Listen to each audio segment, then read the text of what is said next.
Hey guys, welcome to the Armchair Explorer, where the world's greatest adventurers tell their best story from the road. My name's Aaron Miller. I'm a travel writer, and we are going on a hike today, and that is a huge understatement. We are about to trek 12,000 kilometers, about 7,500 miles from Cape Point, the southernmost point in Africa, along the entire east coast of the continent to Egypt in the north. It's one hell of an adventure. Are you ready to walk Africa? Let's go. Taking us on this journey is Mario Rigby. He's an eco-explorer and adventurer. He's become hugely successful now doing that as a job, but it wasn't always like that, as we'll hear. Mario was born on the Turks and Caicos Islands in the Caribbean and spent his early childhood there, but then grew up in Germany and now lives in Canada. So he has this kind of multicultural perspective on the world infused into him. Travel's always been a part of his life. But he found himself coming up to that big 30 number of years, a little bit lost, a bit unsure of what to do with his life. And we can all relate to that, I'm sure. But rather than just put his head down into the grind and fall into that rat race, he decided to do something crazy instead. He decided to walk the entire length of the African continent. And that is the adventure we're going to hear about in just a second. But first, go and connect with Mario right now. His Instagram is @MarioRigby, and it's awesome. Same for his Twitter, and his Facebook page is Mario Rigby Official. He also posts really awesome YouTube videos from his adventures. Just search up his name there. And finally, check out his website too, mariorigby.com, where you can also book him for speaking and things like that. So we're just about to get started. But before we do, remember, if you're enjoying the show, please help spread the word. Tell a friend, a fellow explorer, or just someone who needs an escape. We are building a community of people that love the outdoors, that love adventure, and want to celebrate the pure joy of exploring this amazing planet of ours. If that sounds like you, come and hang out, bring some friends. We're going to get on well. The social media is @Armchair Explorer Podcast across Instagram and Facebook. The website is armchair-explorer.com, where you can sign up for the newsletter and book trips inspired by the show. Just drop me a line through social or hit me up on the email. I've set up an adventure travel agency to help you plan and book your dream trip. So get in touch. Let's make that happen. But don't worry about that right now, because right now we are about to set off on a 7,500 mile, 2.5 year journey across the entire length of Africa. It's an incredible story. But first, let's hear about why he did it, which is almost as cool as the trek itself. I was kind of looking for a life of fulfillment. I was actually a track and field athlete competing for Turks and Caicos Islands. And, my dream was to compete for the Olympics. That didn't really pan out the way that I hoped. So throughout my time in Canada, I just kept basically trying to figure out what can I do to replace that hugely ambitious dream? What can I do to really, satisfy my purpose in a sense, or my calling? And, I just kept looking. I got into fitness, got into personal training. I had a string of jobs. All of them essentially failed. And, I finally came to this crisis and I said to myself, wow, I really absolutely need to make a change. Otherwise, I'm going to run into this deep, dark hole and I'm going to be unhappy for the rest of my life. And it wasn't even just about happiness. It was just also, I felt like I could definitely do more. I could be more of a valuable member to society, to humanity. And, then I started to research and look into, what are the things that I really love? And, what kind of profession, what kind of job, what kind of activities are out there that can match that?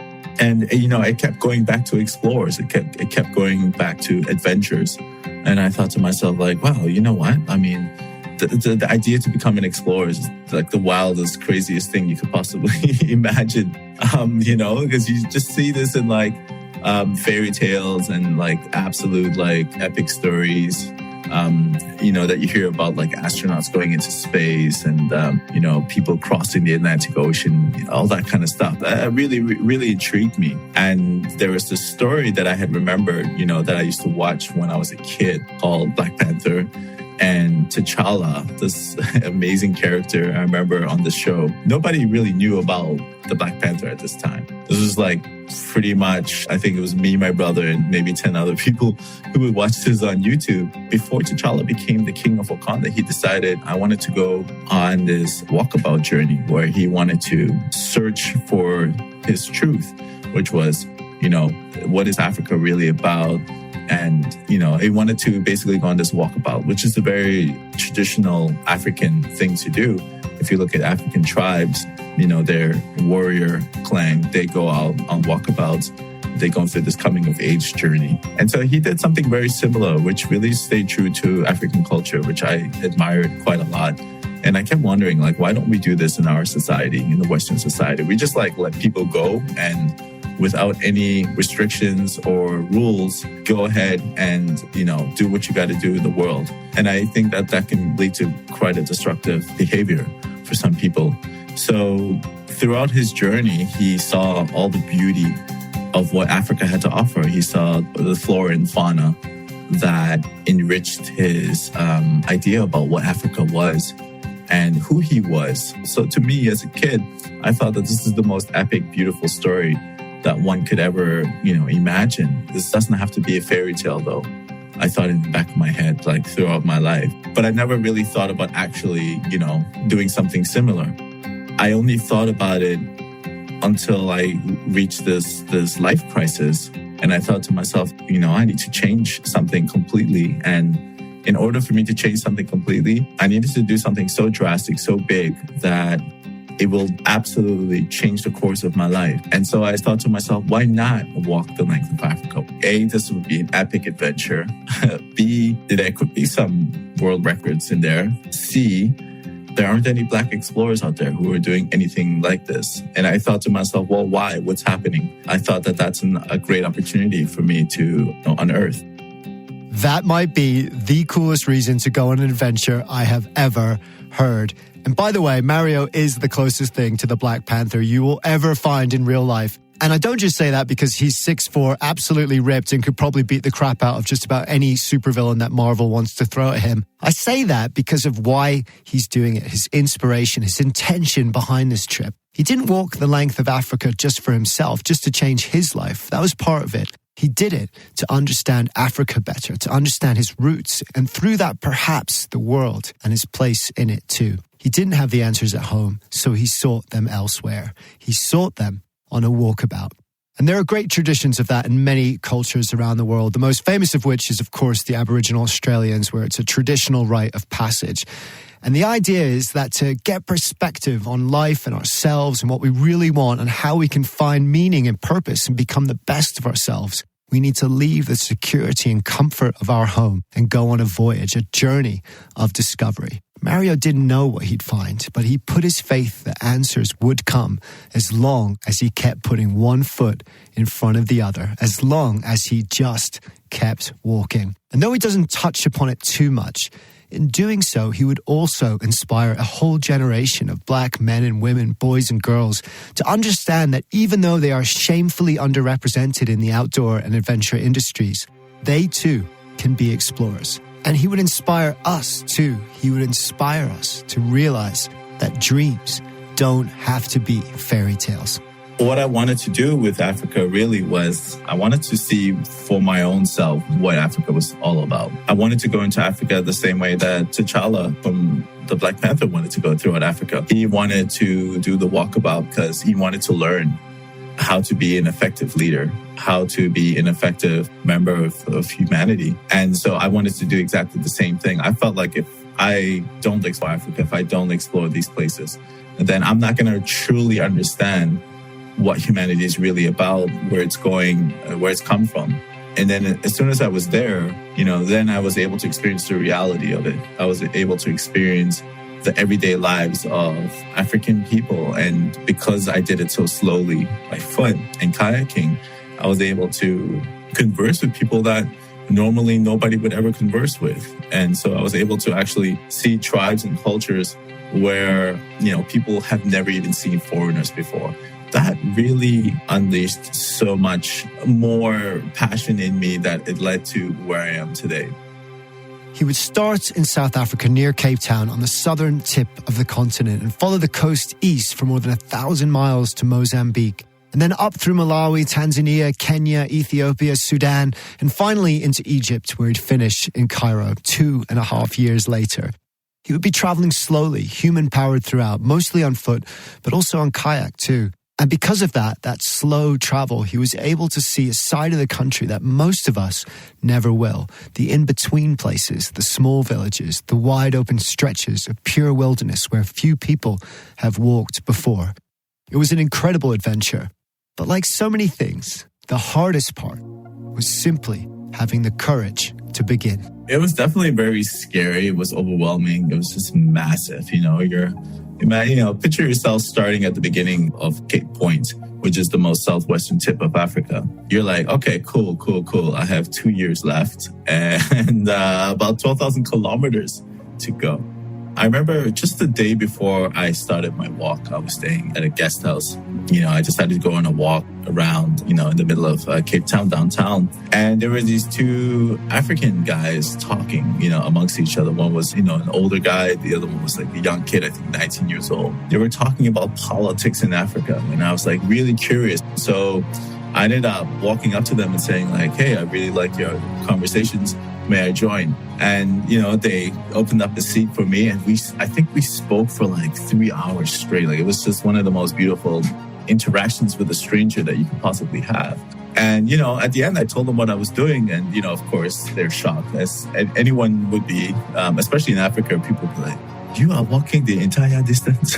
So, of course, they were like super curious. I said, yeah, I'm leaving tomorrow at 4 a.m. I'm taking the train all the way down to the most southern point in South Africa. The kid asked me, he said, hey, like, can I join you?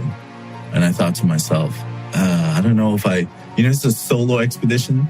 And then I thought to myself, like, why am I being so strict? Here, there's the German coming out of me again. So I wanted to put my island vibes back on. So I said, yeah, absolutely. Like, let's do it. And he was just like, just giddy with enthusiasm from the very beginning all the way to the end. We only spent half a day walking together. Because of him, it really like opened up the idea of like, I should just enjoy the journey and just have fun and go with the flow. And so he has always been kind of my example of how to really enjoy the adventure. I think one of the biggest challenges for me was first overcoming my own thoughts and loneliness. It was like slowly peeling off, duct tape off of your skin or a Band-Aid off of your skin. It was just like this slow peeling. And, the pain was there. It was definitely there. You constantly kept thinking like, oh, okay, like, what's this person thinking? What's that person? I wish I was there. Then you start like not looking at your phone anymore, at social media updates. You start closing all these things. And so then you start to morph into this person that is living now constantly in the present moment. I would say that for the most part, Africa was like this kind of meditative experience for 2.5 years.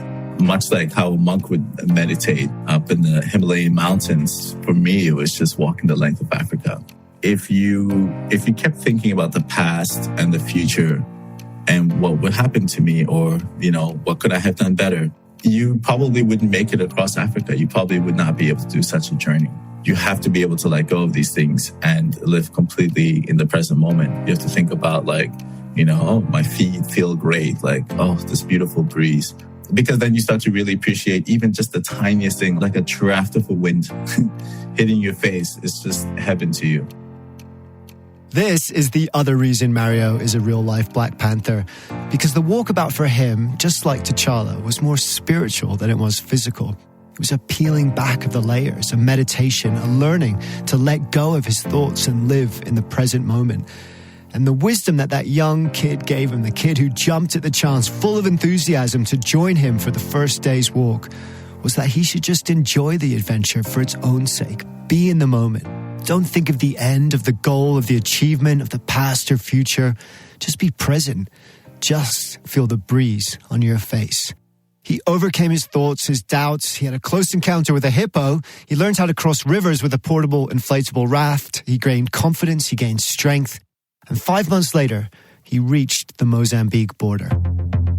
As soon as you cross the border into Mozambique, what you do is you enter into no man's land. I would say the first maybe 25, 30 kilometers is absolutely no man's land. Like there are no roads. It's just essentially tracks that go in like 100 different directions. You know, you're going through this kind of savanna/desert type ecosystem that is just not good for living, not good for staying out for too long. I remember the sand being really soft and my feet kind of sinking in. And again, this is like right after crossing the border from like this beautiful tarmac road to all of a sudden it's just like this desolate desert-like kind of land.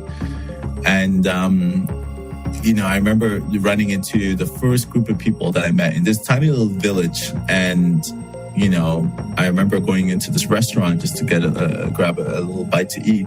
And I remember it was filled with, you know, these women, and they were dressed traditionally, and they were so incredibly friendly.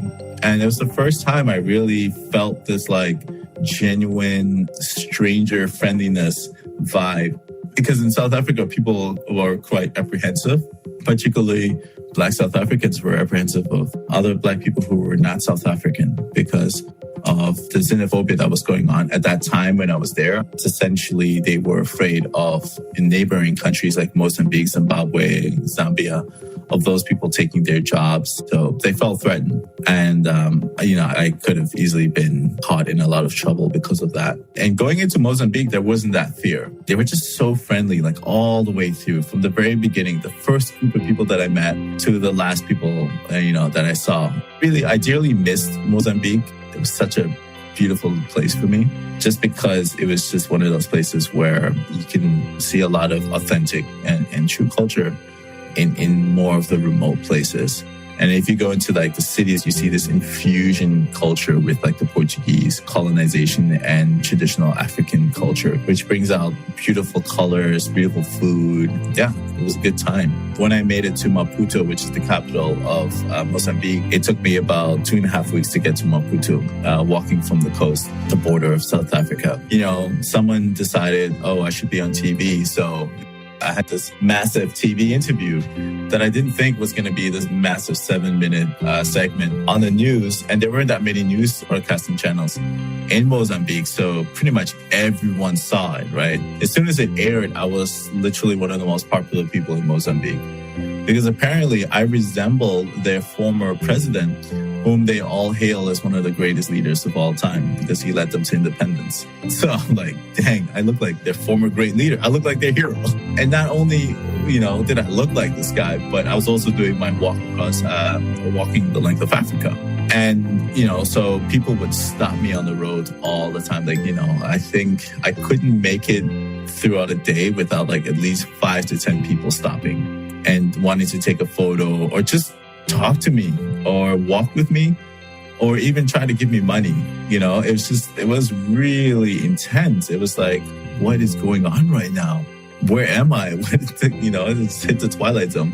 I would go into villages where people, you know, it's just like completely remote villages where people are still living in mud homes. And I remember this one early morning I was walking, and it was just kind of like this mist, you know, beautiful red soils, you know, beautiful Mozambican red soil with like these palm trees coming out. Every house has a mango tree, orange tree, cashew nut tree. It's just an abundance of fruit and vegetation. Anyway, so coming out of the mist of this fog, you know, comes this beautiful girl walking up toward the road. And it looks like she's like waiting for me to walk past her. And she says, you know, good morning, Mr. Mario. And I was like, this is insane. Sometimes you just land on your feet. Second country in, still thousands of miles to go, and he's already a TV star. Not bad. He walked through dusty roads and windswept deserted beaches. Mozambique has an incredible tropical coastline, footprints left in the sand. He took a traditional dhow sailing boat out in a storm and nearly drowned. And he dodged bullets from rebel soldiers after accidentally getting caught up in a gunfight while crossing the Save River. There's actually a video of him on YouTube, and I'll link to it. It's not very long, but you see him lying in the back of this Jeep, curled up, bullets just raining overhead. It's terrifying. And he says, very honestly, traumatic for him and a reminder of the very real dangers he faced along the way. But he also made some friends, and it turns out it was lucky he was a Mozambique celebrity. It was actually during monsoon season. And so I had just finished this long walk. I remember nearly suffering from hypothermia. Had I stopped walking, I would have definitely suffered severely. I finally made it into this tiny little town, and it wasn't really my plan to stop there. I wanted to continue walking, but I was just I need to stop. So I stopped into this little shack where, there wasn't any wind. I wanted to protect myself. And this guy, he's like, "You are the Africa man. You are the Africa man." And I'm like, "What does that even mean?" You're more African than I am. And I was like, "Yeah, that's me." He immediately said, "Nick, please, you must come stay with my family." And he had this pure, genuine, just enthusiastic, he just wanted to make sure that, I had the best experience possible. And this is we're talking about within a minute of meeting me. So I actually agreed. I said, "Yeah, sure. Why not? Let's do it." Well, I have nothing to lose. So we go into his home, and, so beautiful. So, I was introduced to the family. He had 2 children. They were so beautiful. We played together, and it was such a bizarre moment. I stayed over the night, but it was the second day that really kind of transformed that experience. It was still raining quite heavily, and so he had asked me to stay a little bit longer. And I resisted it, but for a little bit. But eventually, I caved in. I said, "Yeah, sure, I'll stay one more day." That was a really cool experience because he wanted to make me this massive meal. I remember he opened up the freezer, and there's all this frozen meat, and he took out all of it. And I was like, "Don't you need that?" He's like, "No, we're gonna make a huge celebration." And I was like, "This is a lot. This is too much, man. I don't want to take your food away from your children and your family." He wanted to invite his neighbors as well. So I stayed the extra day. And, before we ended up making the meal, we ended up going all around the village. He showed me, some historical sites. Beautiful experience. Coming from a local person who's lived there since he was a kid. And then we went back home, and, he was trying to cook up this meal, and the stove just wouldn't work. And what he did was he actually handed me the stove, and he's just like, "Can you fix the stove?" As if I know how to fix stoves because I come from Canada. So he's just like, "Please fix the stove." And I was just looking at this going I don't know how to fix the stove. I'm sorry. But I said, "You know what? I could probably just buy the stove." So I asked him how much is the stove? And he told me the price. And I was like, this is going to take a big chunk out of my account. And I need that to survive, right? Because I was working with very little. I had no sponsors. But yet I decided screw it. Yeah, I'll take a third out of my account just to buy the stove because, he's serving his entire family. And I think that's the very least that I could do. So I felt compelled to do that. We went into town, we grabbed the stove, we came back, we celebrated, ate the food. It was a beautiful experience. But that's the hospitality of Mozambican people. And it was, it's just an example of all the other experiences that I had in Mozambique.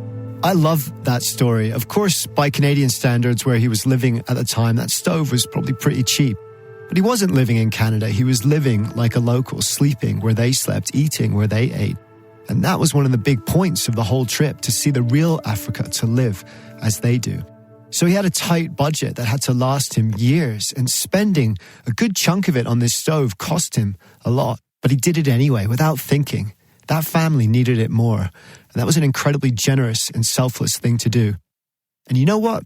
Without a doubt, that's exactly what T'Challa would have done too. Next up was Malawi. It was the first landlocked country that I've gone to, and I had just come from the coast. And I love the water. I love being around water. I'm an island boy. So I was like, I need to have water. And I saw that the Lake Malawi, or Nyasa it's called, runs the length of the entire country. So I thought to myself, well, I don't necessarily have to be on the coast. I could just be along the lake. And as I got closer, I thought to myself, why not just kayak the length of Lake Malawi? It took me about a week to look for a kayak because, every shop that I went to, or every individual who I went to who had a kayak, they essentially just laughed me out of their office. They said, yeah, there's no way we're giving you a kayak. This is one of the most dangerous lakes in the world. We're talking about like crocodiles, hippos, waves that swell up to like 5-6 meters up high within a minute. And I thought, I'm not the type of person to quit ever. So the stubbornness in me allows these adventures to happen. And so finally, there was word out, in the universe that I'm looking for a kayak. And it got to these two really incredible South Africans who were just about to complete the circumnavigation of Lake Malawi. They said, hey, Mabudu, we have 2 kayaks. We can give you any option you want. We're not going to sign any papers or anything like that. All he did was he took out a bottle of whiskey and he said, we need to finish this bottle together. And that will bond us. And I was like, this is absolutely great. I asked them, what's some tips that I could have from you while kayaking Lake Malawi, since you guys have done it? He's like, bro, just enjoy the moment. Enjoy it. That's all he said. Enjoy it. And so I've had this theme of people just either telling me or showing me that you just need to enjoy that moment. And I think that really resonated with me because, again, I think it's the only way to really survive. When you take these kinds of things too serious, then it weighs heavily on your psyche. So I didn't want to experience that. I wanted to just really enjoy that moment, the everyday moments of what was going on. And then, of course, there's the dangers of the hippos and, the remote villages where, people have never even seen foreigners before in their lives. So you can imagine how incredible that must have been. I landed into a village. It's really spooky, actually. Spooky, but also it can be beautiful. And it can turn out anyway. If the wind was too harsh and, the locals saw you, they're very superstitious. So they could relate that to oh, you're probably voodoo ghost or something like that. Or you could be a hero. It's depends which way the wind is going. It's literally, quite literally. You try your best to play cool. And you respect the culture, you respect the people, the local people, of course. I remember my first experience, it felt like I was meeting a completely new kind of people for the first time. I essentially just, smiled and did my best to keep my distance. And if they approached, then, you still try to show that, you can't be picked on, but at the same time, you're friendly. And how do you do that? There's a fine line. So I think that's the theme of which I had to constantly learn how to evaluate, which is keeping firm, but at the same time being soft. It's firm and soft. It's being prickly and gooey at the same time. Kayaking Lake Malawi is no joke. It's 363 miles long, 10 to 50 miles wide, big enough that storms can blow up suddenly and create waves easily large enough to capsize your boat. But you can't capsize your boat because waiting beneath those waters are enormous, hungry crocodiles that are literally man-eaters, and hippos too, which, make no mistake, they may seem a bit like an armored cow, but they are territorial, aggressive, and can swim a lot faster than you can paddle. But that wasn't the hardest thing, because as amazing as it was to go into these villages at night, many of which had never seen a foreigner before, it was also difficult. They were cautious, understandably. Who is this crazy guy arriving out of nowhere on a kayak? But that also made it potentially dangerous. One time, the chief of one of these villages he stopped in thought he was a criminal and held him captive until the police arrived and locked him up in jail.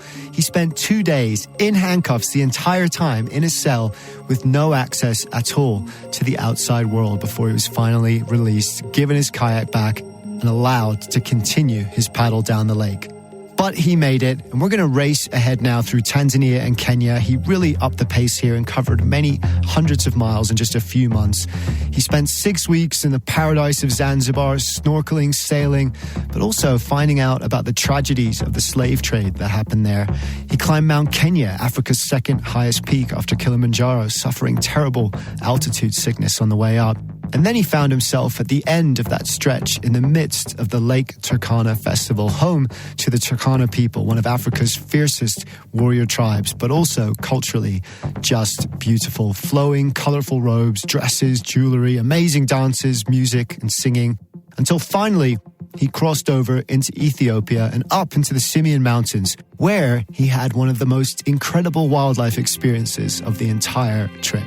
I think it was actually one of the first places in the world that gave me culture shock. And Ethiopia was just so much, like in any direction that life could take you, it happened in Ethiopia. I think from that experience, the cultural experience, I felt pretty much alive. You have to be awake, aware, and you have to be present. And, having that sense going up into the Simien Mountains gave me even more hyper-awareness, because now I'm hyper-aware. And now I'm on top of this mountain and I'm surrounded by these baboons. And so being up in the mountains was probably one of my most peaceful experiences. And, it allowed me to be human. But what I meant by that really was understanding how similar they are and the way their behaviors are is really a reflection of who we are as well. The only difference is that we can pass on knowledge and, accumulate information in a way that's exact. And that's why we have mathematics and things like that. So all we, as human beings, all we've really done is created a sharper tool, and that tool is like our frontal lobe in a sense. The males are known for being quite aggressive, actually. I was aware of that. But being in the field with hundreds and hundreds of monkeys was, I think, one of my most memorable moments in Africa. You just picture yourself in the middle, surrounded by probably 1,000 monkeys. And, you're in Simien Mountains, which is elevated up to 3,000 meters up high. And you're along the Rift Valley, and there's this just fog that surrounds you. So you can't really see beyond 120, 150 meters. And there's these monkeys, they're just picking grass and just enjoying their moment in time.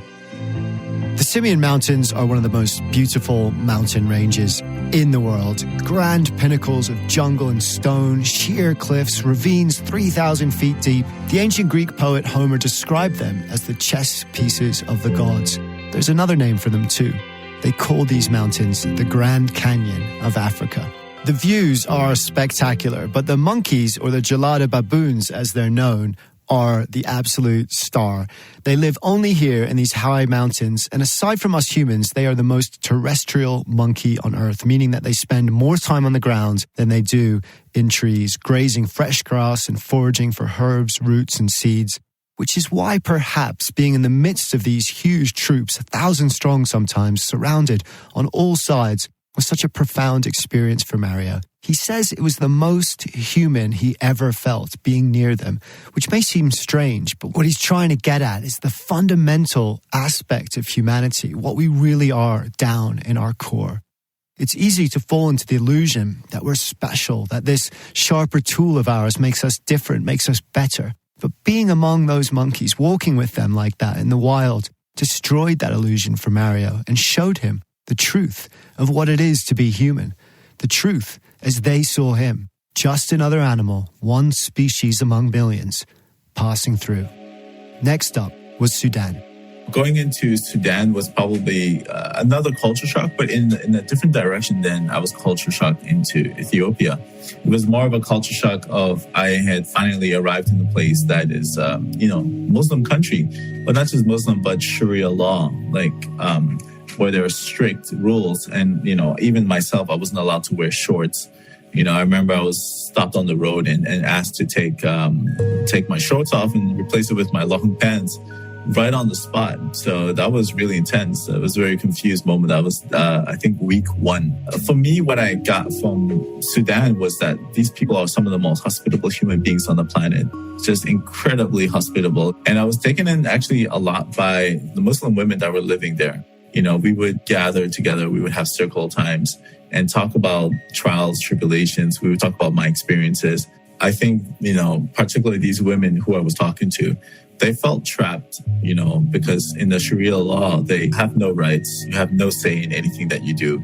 And eventually they ended up actually toppling the government. And I remember, it was some of the same women who were in my groups that helped develop that overthrow of the government.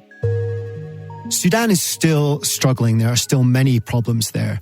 But that revolution that overthrew the former president Omar al-Bashir, who had been in power for 30 years and oversaw a government where women's rights were reduced to absolute zero, no rights, no voice. But then almost out of nowhere, a couple years after Mario passed through, the women of Sudan, many of whom he had actually spoken with, rose up and they inspired the country and overthrew the government. They were the spark of that revolution. But it's those stories, those women gathering in circles, cautiously at first, talking about change, dreaming of a better future, which are the most important stories of all. So now Mario is reaching the end of his journey. He visited amazing pyramids in the desert in Sudan. He went to a traditional wrestling match. He trekked on enormous sand dunes at sunrise and explored markets and festivals and dances until eventually he crossed into Egypt and the finish line was finally in sight. When I finally made it into Egypt, I think I was on auto mode. I think my body, I had given up. My mind had almost given up. And I think I was just kind of, going through my rounds. I was just walking kind of like a zombie. When I finally arrived into Cairo, it was a bit of a lackluster experience. And I just rested and I just rested and I just rested. I ended up staying in Egypt for, I think, 3 or 4 months. I just didn't want to really leave Africa at that point. So, to me, I felt like I don't have a next plan and I feel stuck. And so, I kind of felt lost in that sense. The takeaway from all of this is that, I got to experience exactly what I wanted to experience, which was the reality of life, the reality of a lot of people's lives. And I got to learn from all these different people. I met thousands of people from, all the way from kings, presidents, mayors, to people living in slums, townships, and villages, and in places where people have never seen foreigners before. To me, that is something I think worth sharing. I think that's worth listening to, because not just because it's coming from me, but because it's the voices of these African people. And it's a continent that's developing, that's changing very quickly, rapidly. In fact, it'll probably change and evolve faster than Western societies. That's something that we need to take care of as well, because it will affect us how Africa develops. We need to allow Africans to, be Africans, to develop by themselves, for themselves. But we also need to assist, because Africa doesn't have the money. They don't have the tools in order to develop it to a sustainable continent that it needs to be. But if we allow Africa to copy the Western society, the Western blueprint, then we're all in trouble, because the Western blueprint, as we know, is incredibly destructive in terms of sociological health, in terms of economic depressions, where we allow people to, be poor and starve to death. In places like New York City, one of the most affluent cities in the world, we walk over homeless people all the time. I hardly saw any homeless people in Africa, because they all take care of each other. It's that Ubuntu philosophy, I think we can learn a lot from them. And so what I wanted to do in Africa was not teach Africans, but I wanted to learn from them. And I want to share and spread that message for humanity. He set out 2.5 years earlier to change his life, to get out of the rut he was in, to do something huge and drastic that would alter the trajectory of his fate. And he did that. His life would never be the same again. He would never be the same again. But he also set out on this walkabout, just as T'Challa had done, to learn how to be a better person, a better leader, to learn how to better contribute to society, to humanity and the planet. He set out to learn from Africa itself, that ancient wisdom of the mother, and to share that voice with us, the voice of its people, a people rising and changing, confronting a new world, finding its place in it, inspiring us to think about our place too. He did all of that. But actually, the biggest change, the most profound moment, the moment he was looking for all along, happened right at the end, after he had reached the finish line, not sure what his next step would be. And then out of the blue, it arrived. One of the most memorable moments I had in Africa was actually right after I was done, I was picked up by a sponsor. They reached out to me and they said, listen, we're doing a campaign and we want you to come fly out to Uganda with us. That's where it really began for me, which essentially led me to, the next phase of my life. We went into this village, which is just on the border of South Sudan in Uganda. It's one of the largest, refugee camps in the world, where essentially what they do is they get former refugee child soldiers who's escaped from South Sudan. They bring them over to Uganda in the refugee camp. And they have this school where they educate them at a level that's higher than the global average. And there's 100% passing grade. Everyone passes at that higher than average passing grade. They asked me to do a talk. And I was like, okay, cool. I didn't really think too much about it. I'm like, all right, I'm going to talk to a bunch of kids. But the questions I got from them were just incredible. I was not prepared to answer any of those questions. And the question was always, they would say, Brother Mario, how as we as a people can overcome fear and have the courage that you had to walk across Africa? How as we as a people can find courage like you? Because, the thing is, they have already overcome so much fear to gain courage. Just by escaping, just by having the ability to escape South Sudan, to go past all that trauma, and then to come to Uganda in this refugee camp, and face their enemies and work together with them and study together with them. That to me was just like, whoa, what do I have to say that could be, more brave or more courageous than what they have gone through?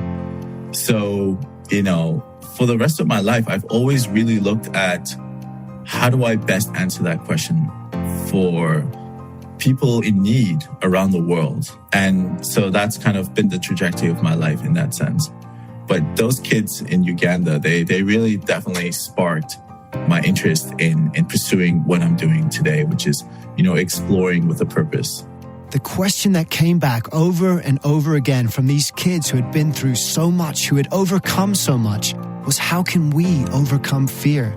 How can we as a people find our courage to build a new life, to inspire others to find their courage too? And so all along, as he was walking, searching for answers on how he could give more and be more and offer more to the world, the answer he was looking for was the walking itself. We change the world by the examples of our actions. By walking Africa, Mario showed those children that anything was possible. He showed them and us that dreams don't have to be fairy tales. You just have to have the courage to put one foot in front of the other and begin. Thank you, Mario. Thank you so much for taking us on this incredible 7,500 mile adventure from Cape Town to Cairo, on foot and kayak across the entire length of Africa. Please go and connect with him right now. His Instagram and Twitter is @Mario Rigby. His Facebook page is Mario Rigby Official. His website is mariorigby.com. And he also posts some really awesome YouTube videos from his adventures. So just search that up. And finally, as always, a big thank you to you guys. If you enjoy this episode, please spread the word. Tell a friend, a fellow explorer. Let's make this message our message of unity, positivity, and love for the outdoors grow. My social media is @Armchair Explorer Podcast across Instagram and Facebook, and the website is armchair-explorer.com. So it's time to sign off, but before we do, remember, keep being curious, keep exploring, because the more we look for wonder in the world, the more the wonder of the world becomes a part of who we are. Dare to be truly alive.